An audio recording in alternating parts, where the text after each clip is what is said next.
buenas con todos y sean bienvenidos a un nuevo video de Medicademia Online. El día de hoy estaremos hablando sobre tórax y aparato respiratorio, pero con un enfoque desde el punto de vista de la anatomía clínica. Muy bien, para empezar hablando sobre el tórax. El tórax va a ser una caja que va a tener una forma cónica con una base interior pero deprimida en sentido antero-posterior. Esta en su porción delantera va a estar delimitada o formada por el esternón, las articulaciones esternocostales y también por la extremidad anterior de las costillas.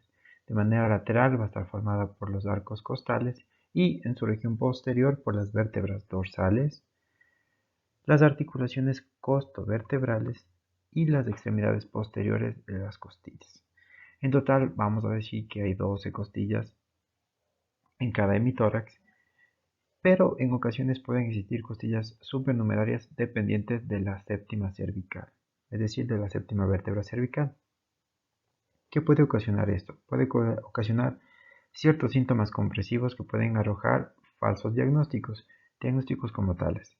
Podríamos estar hablando de tumores en la región supraescapular, también trastornos de la circulación por compresión de la arteria subclavia y también trastornos nerviosos por compresión del plexo braquial. Entonces es muy importante que nosotros sepamos esto. Entre cada costilla va a existir un espacio y este espacio lo vamos a llamar espacio intercostal. Y características de este espacio. Estos espacios van a ser más amplios en la parte anterior que en su región posterior. Y esto toma mucho significado clínico cuando revisemos acerca de los derrames pleurales, los neumotórax o las funciones exploratorias. Bueno, ahora continuamos con las costillas. ¿Qué características importantes debemos resaltar en estas? Bueno, en su borde inferior va a existir un surco al que se lo conoce como el surco costal y por el mismo van a transcurrir el paquete vasculonervioso, es decir, va a transmitir una vena, una arteria y un nervio. Estas van a discurrir a lo largo del surco, pero a la altura de la línea axilar posterior van a ocupar una posición medial en el espacio intercostal. Y aquí es donde toma su gran importancia clínica, porque puede existir peligro de cierta manera, herirlos o seccionarlos en las funciones. Entonces es muy importante conocer esto. De igual manera, sobre el borde superior de la costilla va a transcurrir un paquete similar vásculo nervioso, pero este va a ser colateral o accesorio. ¿Qué otras características van a ser importantes sobre las costillas? En su forma normal, las costillas van a tener cierta oblicuidad. Entonces, la extremidad costal anterior va a encontrarse por debajo de la posterior, es decir, como podemos observar aquí. Lo que existe con la primera costilla a nivel anterior, mientras que en su posterior va a ser superior. Y esto nos va a arrojar mucho significado clínico. ¿Por qué? Porque en el caso de los enfisemas, aquí las costillas van a adoptar una posición más bien horizontal y no van a tener estas características de diferente nivel.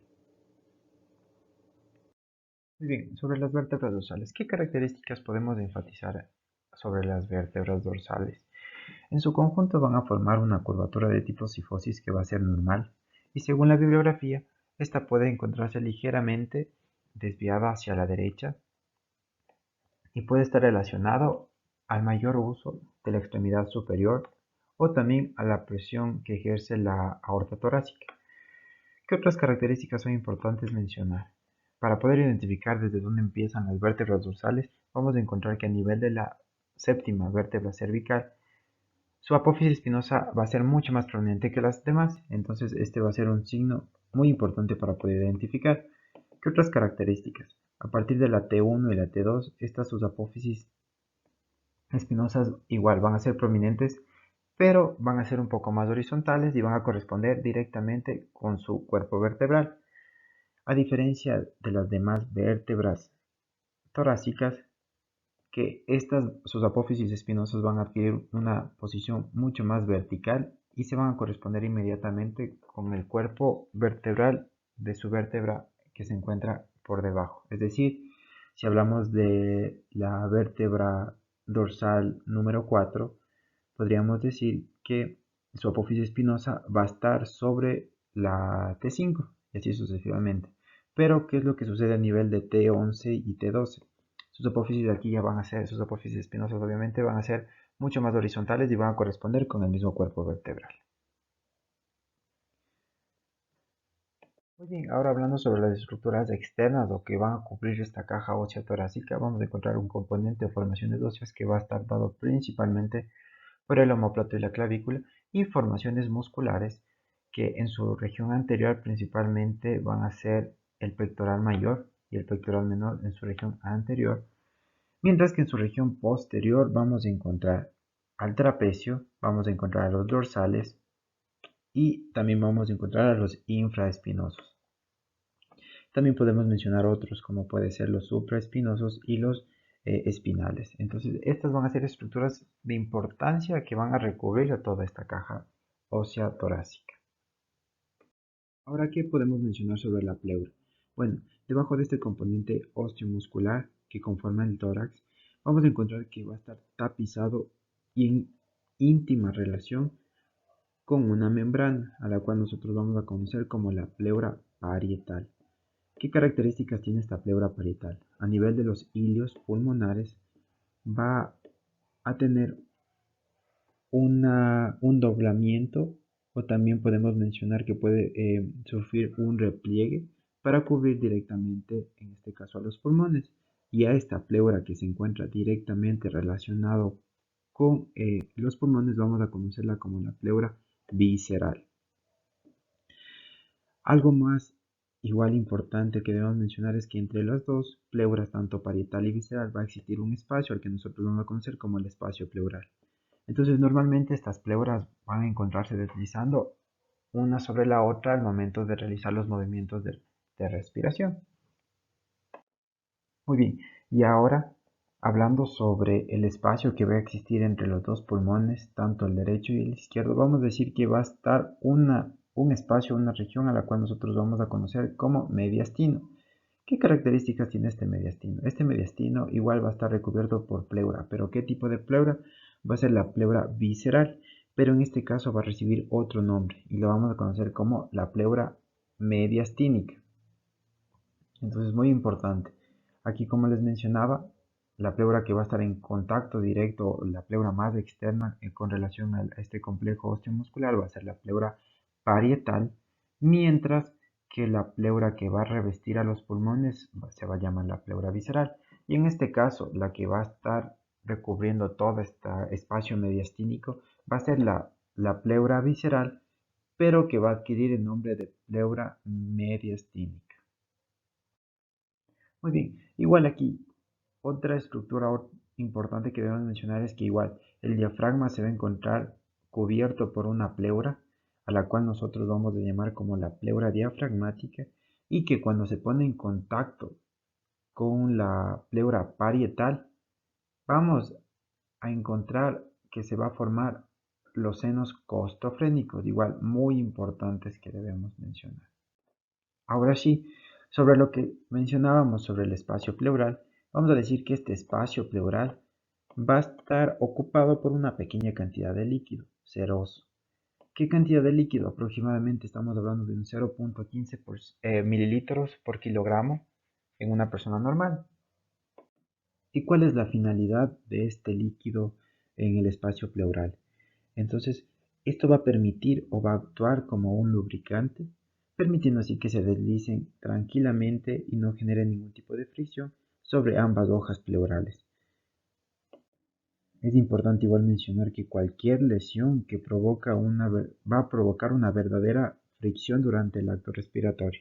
Entonces, por eso es muy importante que este espacio pleural tenga una cantidad adecuada de líquido y ciertas características del líquido que van a permitir este deslizamiento normal.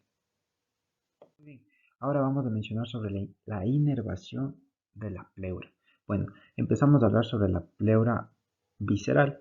En este caso, la pleura visceral va a recibir inervación del nervio vago y también del simpático a través de los filetes pulmonares. Características importantes de esta va a ser que a este nivel, a nivel de la pleura visceral, no va a existir dolor.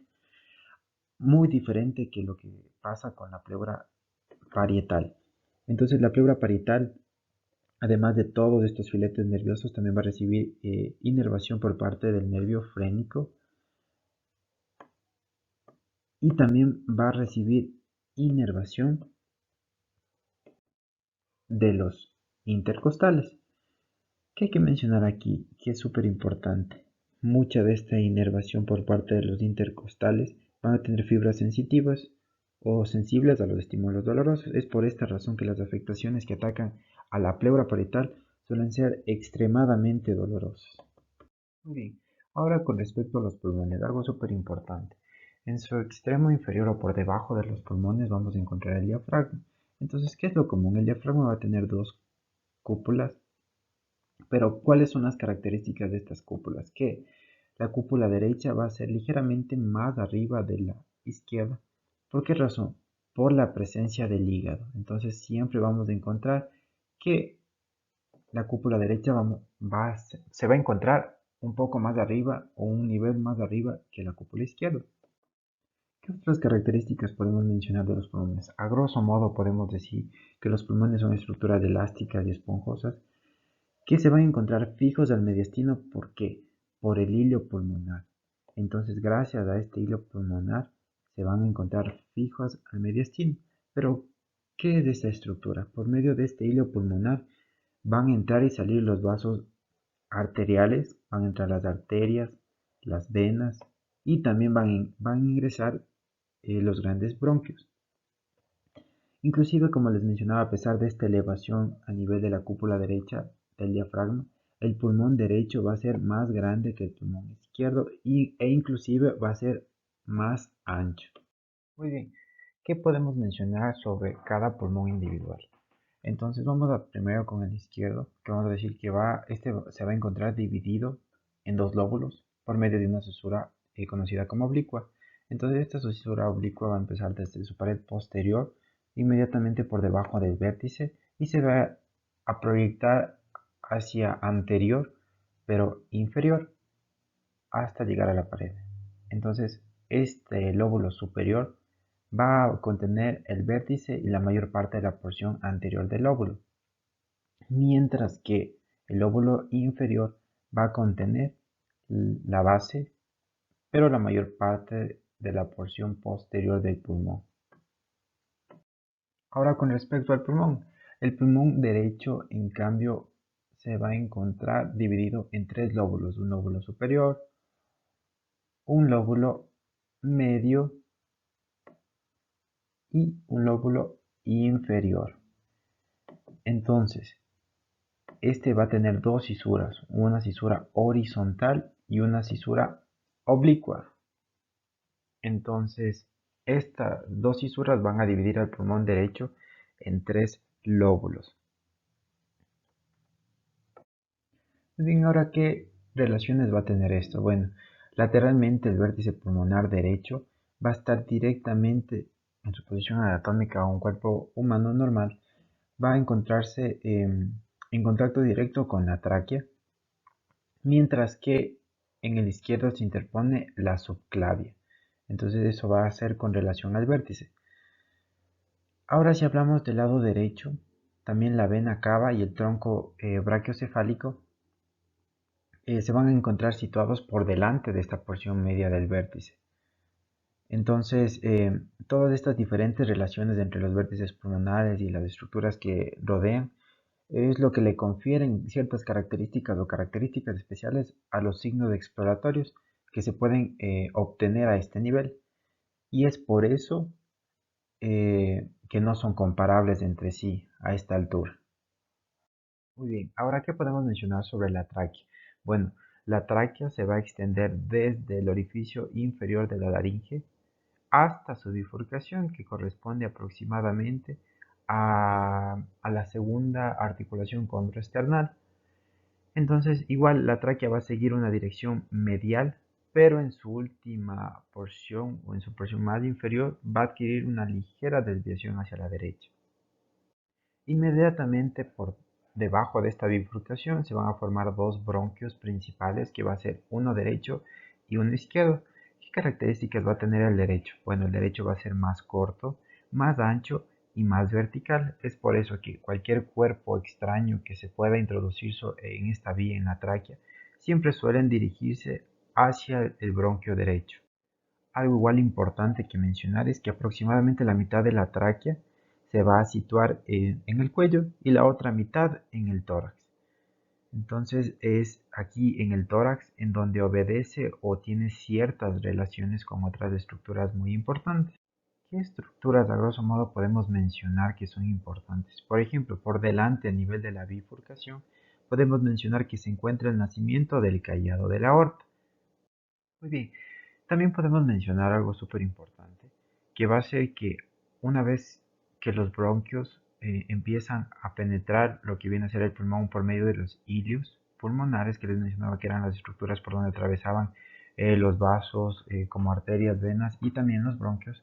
Entonces, una vez que entran al bronquio se van a dividir en ciertas ramas secundarias, que en este caso para el bronquio derecho va a ser una rama para el lóbulo superior, a la cual se le va a conocer como una rama eparterial, porque se va a originar sobre la arteria pulmonar, mientras que las ramas para el lóbulo medio y el lóbulo inferior se van a conocer como las ramas hiparteriales. A diferencia de lo que viene a ser con la tráquea, con el bronquio izquierdo, que este va a formar igual dos bronquios secundarios para el lóbulo superior y para el lóbulo inferior, y estas dos van a ser ramas hiparteriales, como les mencionaba, porque estas dos se van a originar o se van a formar por debajo de lo que viene a ser la arteria pulmonar. Entonces es así que el árbol bronquial se va a seguir dividiendo de esta forma y también va a dar una serie de ramas que van a corresponder a los segmentos de cada porción del pulmón. En este caso vamos a encontrar al tronco del lóbulo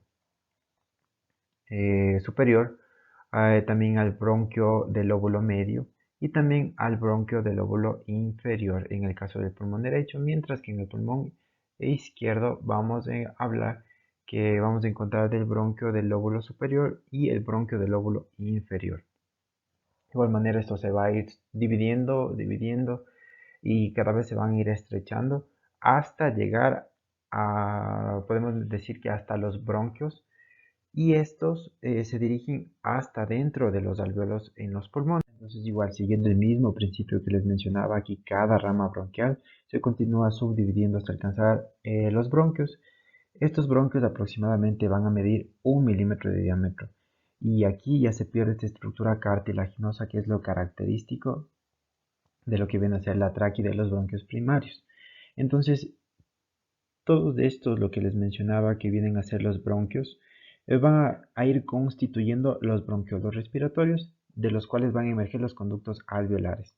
Entonces, cada conducto alveolar va a originar una serie de sacos denominados también atrios.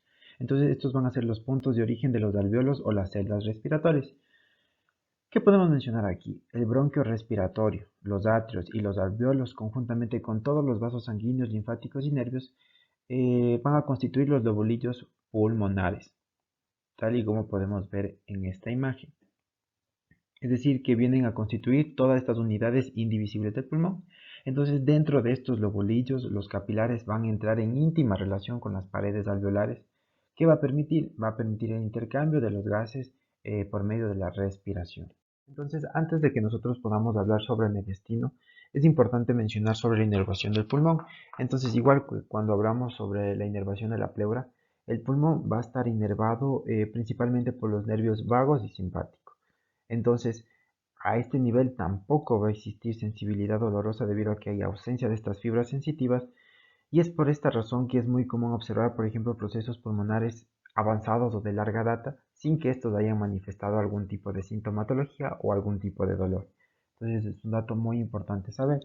Ahora sí, el mediastino, como les mencionaba, el mediastino va a ser este espacio que va a separar tanto el pulmón derecho como el pulmón izquierdo. Y al igual que estos dos, va a estar recubierto de una pleura, a la cual nosotros íbamos a llamar la pleura mediastínica. Entonces, ¿qué es lo importante que debemos mencionar sobre esto? que delante de este espacio mediastínico vamos a encontrar al esternón, y en la parte posterior vamos a encontrar lo que vienen a ser las vértebras de la columna vertebral. Entonces, ¿para qué sirve este espacio? Primero va a servir como una vía de tránsito de grandes vasos, también de nervios y de órganos de paso tales como el esófago y la tráquea. Entonces, igual, podemos decir que el mediastino, este espacio mediastino, se va a dividir en un mediastino superior y un mediastino inferior. Y este a su vez se va a dividir en un mediastino anterior, un mediastino inferior y un mediastino posterior. Entonces, es algo súper importante, ya que si hablamos del mediastino superior, este se va a extender desde la apertura, podemos decir que desde la apertura torácica superior hasta el ángulo traqueal, que más o menos corresponde a la cuarta vértebra torácica. Entonces, esta va a contener varias estructuras, entre las cuales podemos mencionar, va a corresponder con la porción inferior de la tráquea, algo muy importante que debemos saber. También va a contener parte del esófago, los restos del timo, el callado de la aorta y los tres grandes troncos arteriales de los cuales surgen. Entonces, ¿cuáles son estos? La parte superior de la vena cava, el tronco brachiocefálico y también los orígenes de la subclavia. También podemos mencionar que vamos a encontrar el conducto torácico, también el nervio vago, también vamos a encontrar el nervio laringio recurrente y también los nervios frénicos. Entonces todas estas estructuras van a estar englobadas o se van a encontrar dentro de lo que viene a ser el mediastino superior. Muy bien, y ahora continuando con el mediastino inferior, vamos a empezar diciendo que el mediastino anterior igual. Este se va a extender desde el ángulo traqueal hasta el diafragma, como su límite inferior. Y sus límites anteriores va a ser el esternón y posterior va a ser el pericardio. Lateral a este espacio mediastínico vamos a encontrar que vamos a estar relacionados con lo que vienen a ser las pleuras parietales. A nivel de este espacio o de esta porción del mediastino anterior inferior, solo va a contener tejido areolar y algunos ganglios linfáticos. Ok, y ahora con respecto al mediastino medio, este igual tiene la misma extensión que el mediastino anterior, pero sus límites anteriores y posteriores los va a formar el pericardio principalmente. Entonces, ¿qué estructura en esencia contiene el mediastino? Va a contener principalmente el corazón, también va a contener la aorta, en este caso la ascendente, también los grandes bronquios, las arterias y venas pulmonares, también va a contener lo que viene a ser la porción inferior de la vena cava superior y la desembocadura de la vena acius. ¿Qué otras estructuras igual importantes podemos encontrar en este mediastino medio? También podemos encontrar varios nervios frénicos, pero estos se van a deslizar entre las hojas del pericardio y la pleura parietal. También podríamos decir que vamos a encontrar en esta porción numerosos ganglios que principalmente se encuentran rodeando las estructuras bronquiales. Entonces, y por último, con respecto al mediastino posterior, bueno, este vamos a decir que se va a extender desde lo que viene a ser la cuarta vértebra torácica hasta el diafragma. ¿Y qué es lo que va a contener este mediastino posterior? Entonces aquí va a cruzar parte del esófago, también la aorta descendente y también el conducto torácico y la vena, y bueno, las venas ácidos, así como también varios ganglios linfáticos. ¿Y qué más podemos mencionar aquí? Es tan importante todas estas estructuras que se alojan en este aparentemente pequeño espacio, pero algo importante saber es que, por ejemplo, cualquier crecimiento anómalo, es decir, el aparecimiento de alguna neoplasia, o yo que sé, podría ser también algún aneurisma o algún absceso, estos tan simples, estas estructuras van a generar ciertos síntomas mm, que se van a manifestar de una manera muy considerable y también de una manera muy molestosa en el paciente. Y por último mencionar, vamos a hablar sobre toda esta red linfática que tienen los pulmones. Entonces, estos van a desempeñar un papel de gran importancia tanto en la diseminación de enfermedades, en la progresión de enfermedades, pero también podemos decir que cumplen un papel importante en lo que vienen a ser los procesos curativos o de cicatrización. Si mencionamos algunos ejemplos, podemos hablar de la tuberculosis o también de algunas neumonías bacterianas. Entonces, ¿qué características van a tener todos estos vasos linfáticos? Bueno, van a ser muy similares a los vasos sanguíneos. ¿Cuál es la principal diferencia? Dentro de estos vasos linfáticos vamos a tener ciertas válvulas que van a permitir que el flujo sea determinado en un sentido. Entonces es una característica muy importante. ¿Qué otra característica podemos mencionar sobre esta red linfática? Entonces vamos a mencionar que en el pulmón, como esta red es muy abundante, entonces se va a distribuir de dos maneras. Una superficial que va a estar directamente relacionada con la pleura y una red profunda que va a estar acompañando lo que vienen a ser los bronquios, las arterias y las venas. ¿Qué otra característica podemos decir? Gracias a estas válvulas que les mencionaba que es característico dentro de estos vasos linfáticos, va a permitir que la dirección del flujo adquiera una única dirección. ¿Qué más podemos mencionar? Que a nivel de que no van a existir estos vasos linfáticos a lo que viene a ser el nivel de los atrios y alvéolos, sino que estos van a empezar a ramificarse a nivel de los bolillos pulmonares en pleno conducto respiratorio. Otra de las características importantes, igual si hablamos de la red superficial, es que esta red superficial es muy amplia y se extiende por debajo de la pleura visceral. Entonces toda esta red superficial que les mencionaba que está relacionada a nivel de la pleura visceral se va a extender por debajo de la misma y estos vasos se reúnen para formar gruesos troncos que en sí se van a dirigir y van a desembocar en los ganglios ileares, es decir, a este nivel.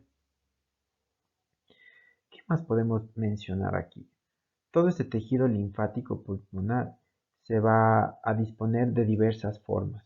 Entonces, ¿cuáles van a ser las formaciones de toda esta red? Vamos a encontrar ganglios linfáticos, folículos linfáticos y también masas pequeñas de tejido linfoide. Entonces, por último, y en líneas generales, ¿qué podemos mencionar? Que estos ganglios se van a hallar en los puntos de bifurcación bronquial, es decir, más o menos a este nivel. Aquí la pleura nunca contiene ganglios linfáticos, eso igual es algo súper importante. Nunca a nivel de la pleura van a existir lo que viene a ser ganglios linfáticos.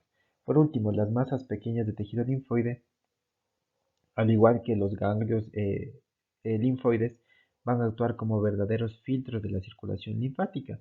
Entonces aquí es donde se van a acumular fagocitos que están cargados de material no asimilable por el organismo. Es decir, a este punto es donde se da una verdadera filtración de la circulación linfática. Y es algo súper importante saber. Ok, entonces eso es todo lo que podemos mencionar con respecto al tórax y el aparato respiratorio con un enfoque desde la anatomía clínica. Sabemos que son puntos muy claves los que hemos mencionado, entonces esperamos que haya sido de su agrado. Esta es la bibliografía que utilizamos para realizar la presentación y por último recordarles que pueden seguirnos en cualquiera de nuestras redes. Tenemos Instagram, también tenemos YouTube, estamos como Medicademia Online y sin más que decir, muchas gracias y nos vemos en una próxima.